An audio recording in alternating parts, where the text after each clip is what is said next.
आज सुबह की सबसे बड़ी खबर, सुनीता विलियम के साथ दूसरे 4 यात्री फिर एक बार भारत पर सफल लैंडिंग हो चुकी है। इसकी काफी बड़ी खबर, इस पर विस्तार में चर्चा करेंगे। नमस्कार, स्वागत है आपका ईटी नाउ स्वदेश पर। आप देख रहे हैं मनी मॉर्निंग। मैं हूं आपके साथ शेषा अध्वर्यु और ये विजुअल्स आपके स्क्रीन पर जो आप देख पा रहे हैं, ये ऑफिशियल वीडियो लॉन्च किया गया है। सफल लैंडिंग जो फ्लोरिडा में की गई। याद रखें, ये मिशन केवल 9 दिन का होने वाला था, लेकिन उसके बाद टेक्निकल दिक्कतों के चलते 9 महीने उन्हें स्पेस में गुजारने पड़े। लेकिन अब ये स्पेस कैप्सूल पैराशूट के द्वारा लॉन्च की गई। ओशन ऑफ फ्लोरिडा में ये लॉन्च किया गया। काफ़ी खुशखबरी सबके लिए। और अभिषेक भी हमारे साथ जुड़ चुके हैं इस पर विस्तार में चर्चा करने के लिए। अभिषेक, गुड मॉर्निंग। और काफ़ी अच्छी खबर निकल कर आई है। पिछले कुछ दिनों से सब वेट कर रहे थे इस खबर के लिए, लेकिन फाइनली ये खबर निकल कर आ गई है। शिशा, गुड मॉर्निंग। देखिए, आज की सुबह वाकई गुड मॉर्निंग है, और वो इसलिए क्योंकि पूरी दुनिया सुनीता विलियम्स और बुश विल्मोर के लिए प्रार्थनाएं कर रही थी, दुआएं कर रही थी। 8-9 दिनों का ये मिशन था। 5 जून को जो शुरू हुआ और ये देखिए तब्दील हो गया 286 दिनों में। करीब 9 महीने तक वो इंटरनेशनल स्पेस स्टेशन में फंसे रहे और बीच बीच में कोशिशें की गई इनको वापस लाने की, लेकिन वो सफल हो नहीं पाया था। आखिरकार क्रू 10 की टीम वहां पहुंची है और ये क्रू 9 था। सुनीता विलियम्स और बुश विल्मोर जो कि इंटरनेशनल स्पेस स्टेशन पर सर्व कर रहे थे, और उनको लाने में हम सफल हुए हैं।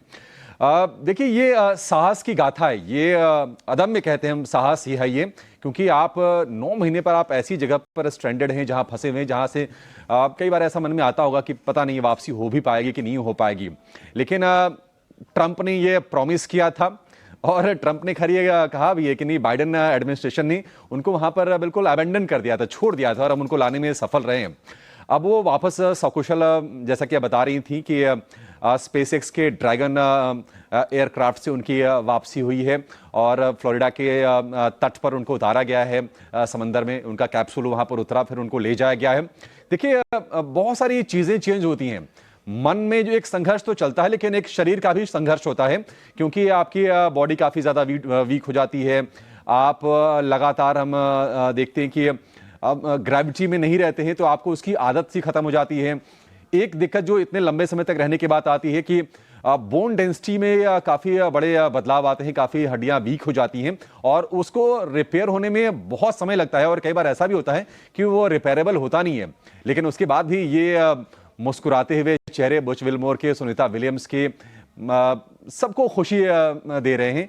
एक सफल लैंडिंग हुई है अंतर्राष्ट्रीय स्पेस स्टेशन से सुनीता विलियम्स की, और करोड़ों भारतीयों की, करोड़ों विदेश के लोगों की दुआएं उनके साथ थी, और फाइनली हकीकत को बनते हुए हमने देखा है आज। काफी अच्छी सुबह हमारे लिए खुशखबरी निकल कर आई। लेकिन इसके अलावा ग्लोबल बाजारों की अभिषेक बात करें तो 2 दिनों की लगातार तेजी के बाद अमेरिकी बाजारों में कल मुनाफा वसूली दिखी। सोना फिर एक बार रिकॉर्ड ऊंचाई पर, और यूरोपियन बाजारों की बात करें तो यहां से भी कोई बड़े नेगेटिव संकेत निकल कर नहीं आए। हालांकि एशियाई बाजारों की बात करें तो यहां से मिले जुले संकेत निकल कर आ रहे हैं, लेकिन गिफ्ट निफ्टी करीब 60 अंकों की तेजी के साथ कारोबार करता हुआ। शिशा, ग्लोबल बाजारों से अगर बात करें तो देखिए संकेत मिक्स्ड दिख रहे हैं, क्योंकि अमेरिका में 2 दिनों की अच्छी तेजी हुई थी, लेकिन सामने खड़ा है यूएस फेड की पॉलिसी की बैठक। आज देर रात पॉलिसी का फैसला भी आ जाएगा। उम्मीदें हालांकि यही है कि दरों में कोई बदलाव नहीं होगा, लेकिन जेरोम पॉवेल की कमेंट्री काफी ज्यादा क्रूशियल होने वाली है। उसके पहले कल हमने देखा कि डाउ जोन्स में करीब करीब 260 अंकों के आसपास की कमजोरी रही। नैस्डैक में 300 अंकों से ज्यादा की हमने गिरावट देखी है, और कुछ बड़े स्टॉक्स, टेस्ला में 5.5% के आसपास की गिरावट रही। एनवीडिया की बात करें, एनवीडिया में 3.5% के आसपास की गिरावट रही। तो थोड़ा सा कॉशियस अप्रोच है पॉलिसी के पहले। ये कॉशियस अप्रोच है क्यों? अमेरिका में देखिए मंदी को लेकर बातचीत हो रही है, और कहा यह जा रहा है कि अच्छा, वहां कंज्यूमर सेंटिमेंट के जो आंकड़े आए थे 28-29 महीने के निचले स्तर पर आ गए थे। तो एक चिंता की चीज जरूर है कि यहां पे इकोनॉमी में क्या होगा आगे, इन्फ्लेशन की दिशा क्या होगी, ग्रोथ रेट किस तरह की आगे रहने वाली है, सारी की सारी चीजें हैं, और ये इन सभी चीजों का एक जवाब देंगी। आज जेरोम पॉवेल, यूएस फेड के प्रेसिडेंट, देर रात पॉलिसी की बैठक का फैसला आएगा और हमारे समय के हिसाब से कल सुबह सुबह जेरोम पॉवेल की स्पीच भी होगी। देखते हैं कि वहां से क्या निकल के आता है। लेकिन एक कमजोर सेशन रहा है, एक कॉशियस, हम कहेंगे, कमजोर तो नहीं, कॉशियस एक अप्रोच रहा है पॉलिसी से ठीक पहले। एशिया में अगर हम संकेतों की बात करें तो बैंक ऑफ जापान की भी पॉलिसी बैठक होने वाली है और हमने देखा कि निकेई में लगातार चौथे सत्र में तेजी है। आज भी अगर आप निकेई को देखेंगे तो करीब 250 अंकों के आसपास की मजबूती है। लेकिन हांगकांग के बाजार में, चीन के बाजार में हम देख रहे हैं कि न्यूट्रल, थोड़ा सा नेगेटिव बायस के साथ कारोबार होता हुआ दिख रहा है। हल्की सी गिरावट वहां पर दिख रही है। लेकिन सोना, जैसा कि आपने कहा, कि बिल्कुल लगातार नए नए रिकॉर्ड बना रहा है। $3050 के आसपास के भाव पहुंच गए हैं।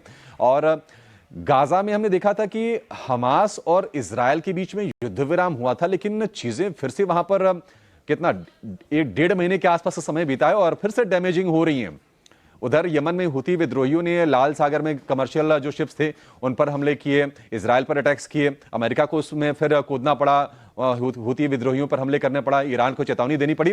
तो मिडिल ईस्ट में थोड़ा सा संघर्ष फिर से बढ़ रहा है और इसके चलते सोने की जो सुरक्षित निवेश वाली बाइंग है वो लगातार हम देख रहे हैं कि बढ़ रही है। इसके अलावा रूस और यूक्रेन के बीच में युद्ध कब समाप्त होगा, इसको लेकर कल पुतिन के बीच में और डोनाल्ड ट्रंप के बीच में बातचीत हुई है। व्हाइट हाउस ने अपडेट दिया था, सकारात्मक बातचीत ही हुई होगी ऐसी उम्मीद कर रहे हैं। उसकी बाकी अपडेट्स भी हम देखेंगे क्या कुछ निकल के आते हैं। लेकिन सोने में हम देखने की मजबूती कायम है। क्रूड की बात करें, थोड़ी सी ऊपरी स्तरों से नरमी आई है।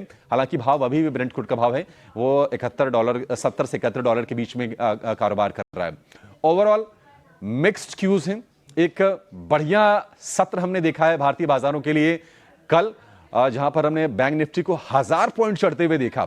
आज भी देखेंगे तो लगता है कि मोमेंटम बरकरार रहेगा, क्योंकि एक अच्छी चीज हुई है, एफआईएस की बाइंग आई है, क्वांटम काफी छोटा है।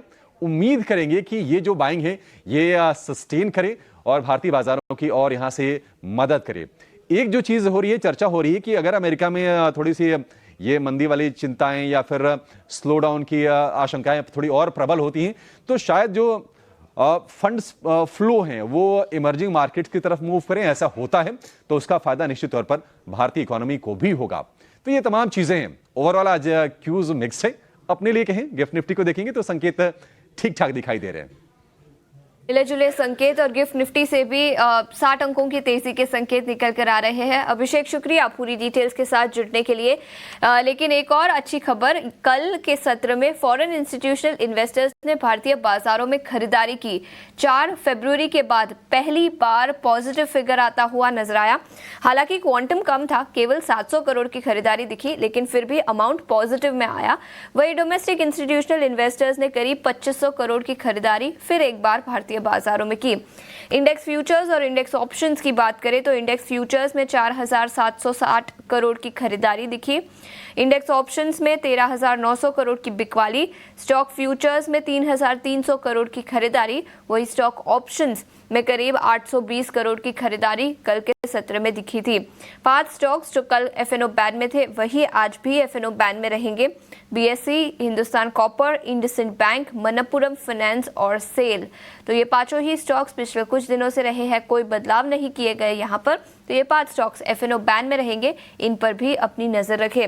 लेकिन याद रखें, कल के सत्र में अच्छी खासी तेजी दिखी थी। निफ्टी की बात करें या बैंक निफ्टी 1.5 से 2% की तेजी के साथ बंद होते हुए नजर आए। इनफैक्ट बैंक निफ्टी में 1000 अंकों की तेजी कल के सत्र में दिखी। क्या ये मोमेंटम कंटिन्यू होगा, इस पर चर्चा करने के लिए अब हमारे साथ डिम्पी जुड़ चुके हैं फोन लाइन पर। डिम्पी, बताएं, क्या आज भी पॉजिटिव ट्रेंड नजर आएगा दोनों ही इंडिसेस पर, और कौन से लेवल्स पर अब हमें नजर रखनी चाहिए? Good morning Ashisha. देखिए, कल का सेशन मार्केट्स में कई लिहाज से बेहतर रहा और उसमें कई सारे चेंजेस हुए हैं एक साथ ही, एक ही सेशन के अंदर ही। इसलिए इतनी बड़ी रैली भी कल हो पाई मार्केट के अंदर। अगर आप इसका पोस्टमार्टम करेंगे, यानी कि जो नंबर्स आए हैं तेजी के बाद के, तो आपको मैं एक एक करके बताता हूँ। पहले एफआईएस की होल्डिंग पे ही आ जाता हूँ। तो एफआईएस की होल्डिंग बढ़ी है और ये 20% से बढ़कर सीधा 24% हो गई है। एथिकली देखा जाए तो ये 20% बढ़ी है अगर पुराने नंबर से इसको कंपेयर करें तो ये एक अच्छा साइन है कि 24% पे लॉन्ग पोजीशन हो चुका है। और ये पिछले 7-8 दिनों में हुआ है कि जब 18 से 20 और 20 से 24% पे आए हैं। और अगर आप वैसे देखेंगे तो आप 8% अपनी लॉन्ग होल्डिंग्स को बढ़ाया आपने last week to this week. तो ये एक अच्छा साइन है कि एफआईएस की पोजीशनिंग थोड़ी मार्केट के अंदर हुई है स्ट्रॉन्ग। एक और अच्छी चीज मैं आपको बताता हूँ कि इस पूरी रैली के अंदर डीआईजी ने माल बेचा नहीं है, तो एक अच्छा साइन है। मान लीजिए 48,000 के उनकी पोजीशनिंग बनी हुई है, तो क्या 49,300 जब बैंक निफ्टी 1300 पॉइंट चले 2 दिन में, तो क्या उन्होंने तब भी नहीं माल बेचा? तो उसका जवाब है नहीं, उन्होंने माल नहीं बेचा एंड वो होल्ड करके बैठे हैं। तो ये अच्छा साइन है कि आपके पास दो major engine, first is DI and second is FI का धीरे धीरे आना, ये गुड साइन है।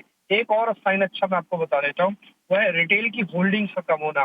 देखिए रिटेल पिछली बार खचाखच फंसा हुआ था और वो कुछ कर नहीं रहा था। इस बार की रिटेल की पोजीशन ये है कि मार्केट्स में जब भी हाई बन रहे हैं या फिर ऊपर आ रहा है बाजार, तो रिटेल अपनी पोजीशंस को हल्का कर रहा है।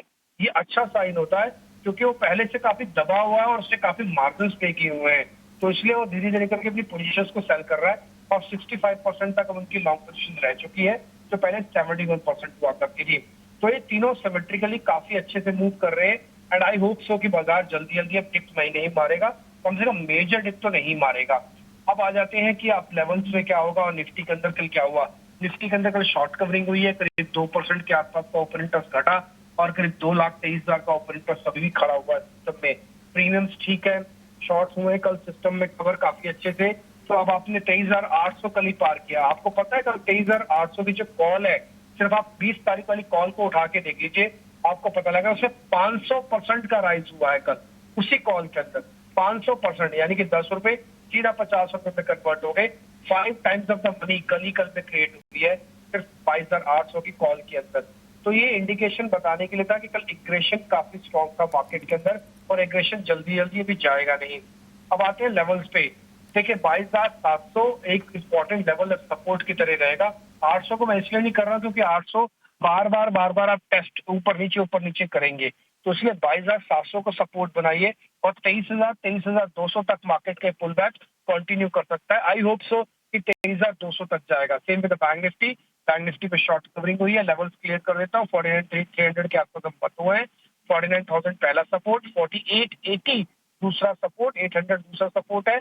और आपको नया तो कुछ लेना नहीं, हमने मना कर रखा था आपको लेने के लिए और कल महंगा भी आपको नहीं दिलवाया। जो आपने ले रखा उसी को होल्ड करो। Buy right and sit tight and no aggression and no depression. तो देखिए बाजार हमने ये फॉर्मूले जो अपनाए, जो प्रिंसिपल्स को फॉलो किया, उसका रिवॉर्ड अब आपको मिल रहा है। एक ही दिन में 1000 पॉइंट अगर बैंक निफ्टी चलेगी तो आपके 2 या 3 बार का ट्रांच में जो खरीदा हुआ माल है वो एक ही बार में आपको प्रॉफिट दिखे गया है। तो इसलिए हम बार बार कह रहे थे कि buy right and sit tight and अभी भी आई होप सो की शॉर्ट कवरिंग चलेगी तो ये 49,800 तक लेके जा सकती है। तो ये निफ्टी और बैंक निफ्टी का मोटा मोटी व्यू पॉइंट है आपके सामने।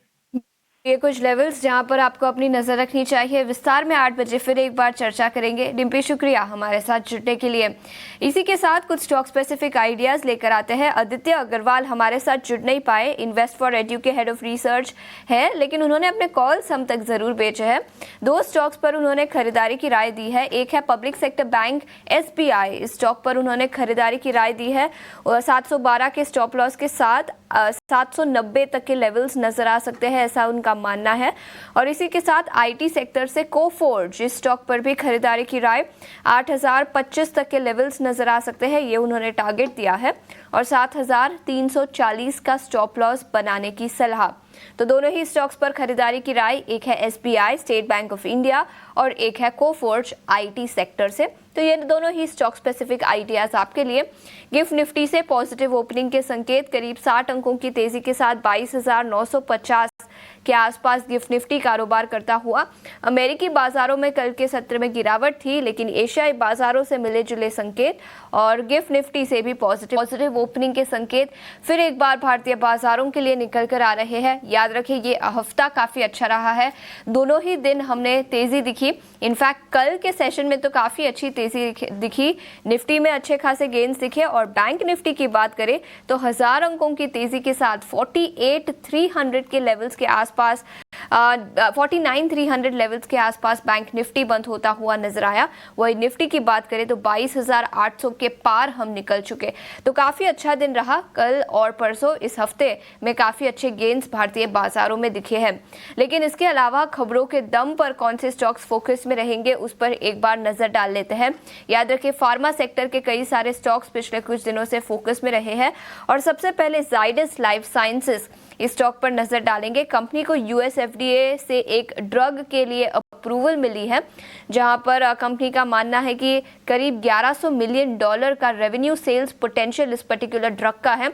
तो बड़ी अप्रूवल, इस स्टॉक पर भी अपनी नजर रखें। जाइडस लाइफ साइंसेस, इसके अलावा लुपिन के कंपनी की होल्डी ओन सब्सिडरी को इनकॉर्पोरेट किया है। तो कई सारे फार्मा सेक्टर के स्टॉक्स पिछले कुछ दिनों से, इनफैक्ट कल के सत्र में भी कई सारे रिपोर्ट्स निकल कर आए थे, आज भी यहाँ पर एक्शन दिखेगा। लेकिन इसके अलावा कौन से और स्टॉक्स हैं, ये बताने के लिए रविंदर अब हमारे साथ जुड़ चुके हैं। रविंदर, बताएं कहाँ पर खबरें हैं और खबरों के दम पर कौन से स्टॉक्स आज फोकस में रहेंगे? जी, तो सबसे पहले हम शुरुआत करेंगे ल्यूपिन से, जहाँ पर कंपनी ने जो है एक होल्ली ओन सब्सिडरी फॉर्म किया है lupin life consumer health care limited से, जिसके चलते ल्यूपिन का स्टॉक आज फोकस में रह सकता है। इसी के साथ साथ ग्रेन्यूल्स भी आज फोकस में रह सकता है, जहाँ पर ग्रेन्यूल्स यूरोप लिमिटेड, जो कि एक होल्ली ओन फॉरेन सब्सिडरी है कंपनी की, जो कि यूके बेस है, वो जो है वॉलंटरी डिसॉल्व हो गई है मार्च 18, 2025 से। इसी के साथ साथ येस बैंक भी फोकस में रह सकता है इनकम टैक्स डिमांड के चलते, जहाँ पर बैंक को जो है इनकम टैक्स से करीब 145 करोड़ का जो है डिमांड ऑर्डर मिला है, जिसके चलते येस बैंक भी आज फोकस में रह सकता है। अगला जो स्टॉक फोकस में रह सकता है वोडाफोन आइडिया, जहाँ पर कंपनी ने जो है अनाउंस किया है कि उन्होंने 5G सर्विसेज मुंबई में जो है लॉन्च किया है, जिससे कि कंपनी जो है डिलीवर करेगी नेक्स्ट जनरेशन कनेक्टिविटी उसके कस्टमर्स के लिए मुंबई सिटी में।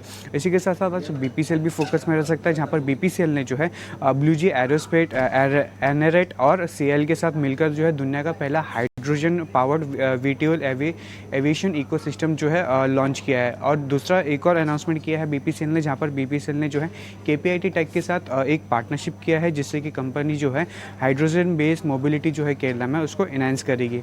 तीसरा अनाउंसमेंट BPCL ने एक और किया है कि जहाँ पर BPCL ने जो है एनर्जी एफिशिएंसी और सिटी गैस डिस्ट्रीब्यूशन के फोस्टर इनोवेशन के लिए BPCL ने जो है अंकुर फंड के तहत जो है एक इमर्ज कोहेट लॉन्च किया है। अगला जो स्टॉक फोकस में रह सकता है L&T, जहाँ पर बोर्ड जो है 21 मार्च को जो है मीट करने वाला है फंड रेस के लिए। बजाज ऑटो भी आज फोकस में रह सकता है, जहाँ पर कंपनी ने जो है एडिशनल फंड इन्फ्यूजन का ऐलान किया है 1500 करोड़ का बजाज ऑटो क्रेडिट लिमिटेड, जो कि एक होल्ली ओन सब्सिडरी है बजाज ऑटो की, जिसके चलते आज बजाज ऑटो भी जो है फोकस में रह सकता है। आखिर में बात करेंगे स्टील स्टॉक आज फोकस में रह सकता है, जहाँ पर ये न्यूज़ आ रही है कि इंडिया ने जो है टेम्पररी 12% का टैक्स प्रपोज किया है कुछ स्टील प्रोडक्ट्स में 200 डेज के लिए, जिसके चलते स्टील स्टॉक्स में भी जो है आज एक्शन देखने को मिल सकता है।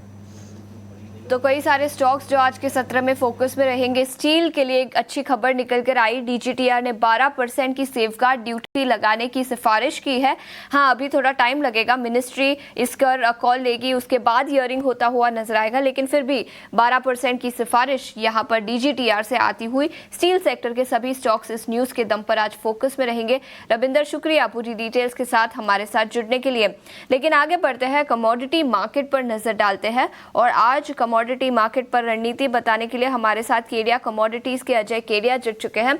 Ajay sir, good morning. और सबसे पहले सोने और चांदी की ही बात करते हैं। फिर एक बार सोना रिकॉर्ड ऊंचाई पर $3000 पर आउंस के पार निकलता हुआ, इनफैक्ट ग्लोबल मार्केट में ही नहीं, MCX पर भी सोना 88,800 के पार। किस तरह की रणनीति बनानी चाहिए और ट्रेडिंग के लिहाज से अब ट्रेडर्स को क्या करना चाहिए? Very good morning. डेफिनेटली अगर हम देखें तो नया हाई इंटरनेशनल में और डोमेस्टिक में बनता हुआ दिखा जाए। जी जंग से जियोपॉलिटिकल में एक तरफ हम देख रहे हैं कि रशिया यूक्रेन के बीच में सीज फायर की बातें हो रही थी, पॉसिबल है, पर दूसरी ओर मिडिल ईस्ट के अंदर हमने US और ईरान के बीच में तनाव बढ़ते हुए देख रहे हैं। हमास और इजराइल में हमने देखे जो फायरिंग वापस स्टार्ट हुई है, ये नया एक रूप ले रही है, तो उसका एक सपोर्ट मिल रहा है। बट मुझे लगता है सबका फोकस जो रहेगा आज रात की फेड की बैठक पे है, जहाँ पे इंटरेस्ट रेट के ऊपर क्लियरिटी मिलेगी। एज ऑफ नाउ लग रहा है कि इंटरेस्ट रेट कटौती कंटिन्यू रहेगी, 2 कट हो सकते हैं, जिसकी वजह से गोल्ड को सपोर्ट मिला। तो आज दिन में मार्केट एक सीमित दायरे में रह सकता है। बाय ऑन ड्रॉप की रणनीति बनाई है, जहाँ पे 88,400 पे लेना है, 88,000 का स्टॉप लॉस लगाना है, 89,200 तक के टारगेट हम गोल्ड में देख पाएंगे। वहीं अगर चांदी की बात करें तो चांदी अब 1 लाख का न्यू नॉर्मल लेवल बन चुका है, तो 1,08,000 पे लेके चलिए, 1 लाख का स्टॉप लॉस लगाइए, 1,02,500 तक के टारगेट हम चांदी में भी देख पाएंगे। ठीक है, तो चांदी पर खरीदारी की राय 1,02,500 तक के लेवल्स नजर आ सकते हैं। और सोने की बात करें तो यहाँ पर भी 89,200 तक के लेवल्स MCX पर नजर आएंगे। और जैसे आपने बताया FOMC बैठक होगी जिस पर सबकी नजर रहेगी। लेकिन इसके अलावा कच्चे तेल की बात करें तो हल्की सी मुनाफा वसूली आज सुबह निकल कर आई है। $70 पर बैरल के आसपास ब्रेंट क्रूड कारोबार करता हुआ। कच्चे तेल और नेचुरल गैस यहाँ पर किस तरह की रणनीति बनाए? क्योंकि सबसे पहले कच्चे तेल की अगर बात करें तो जिस ढंग से रशिया पे सैंक्शन हटने की बातें आ रही है कि अगर ये सीज़फायर हो जाता है तो रशियन आउटपुट भी मार्केट में आएगा। साथ में अप्रैल आ रहा है, ओपेक अपने प्रोडक्शन बढ़ाएंगे जिसकी भी वजह से सप्लाई बढ़ेगी। बट बीच में हमने देखा 70 का लेवल तोड़ नहीं पा रहा बिकॉज मिडिल ईस्ट में फिर से जो तनाव बढ़ा है ये प्राइजेस को कहीं ना कहीं सपोर्टेड ही रखेगा। तो एक दायरे में ही रहेगा मार्केट, बट 5750 पे लेके चल सकते हैं। 5680 के स्टॉप लॉस से 5850 तक का टारगेट रहेगा। वहीं नेचुरल गैस की अगर बात करें तो as of now weather related जो कंसर्न है वो खत्म हो चुके हैं। बीच में हमने यूक्रेन के गैस इंफ्रास्ट्रक्चर पे जो हमला होते हुए देख रहा, उसकी वजह से सपोर्ट मिला था। मार्केट दायरे में रहेगा जहाँ पे करीबन 360 के करीब आए तो बेच के चलना चाहिए। 370 का स्टॉप लॉस रहेगा। 340 तक के टारगेट नेचुरल गैस में भी देखने मिल जाएंगे। नजरिया कच्चे तेल और नेचुरल गैस पर, लेकिन इसके अलावा इंडस्ट्रियल मेटल्स में से कोई ट्रेड बनेगा? जिंक, लेड, कॉपर, एल्यूमिनियम यहाँ पर? देखिए पूरे बेस मेटल पैक में सबकी निगाह चाइना पे है बिकॉज अब जो टैरिफ वॉर का जो कंसर्न है वो ऑलरेडी डिस्काउंट हो चुका है। सुनने में आ रहा है कि शी जिनपिंग US प्रेसिडेंट से भी मिलेंगे तो मे भी पॉसिबल है जो टैरिफ वॉर चल रहा है उसमें कुछ कूल ऑफ होए। उसकी वजह से हमने बेस मेटल में थोड़ी बहुत रिकवरी देखी है। कॉपर है जो 900 के ऊपर अच्छे से होल्ड करके चल रहा है एज ऑफ नाउ, तो मुझे लगता है कॉपर 904 में लीजिए, 900 का स्टॉप लॉस लगाइए, 912 तक का टारगेट रहेगा।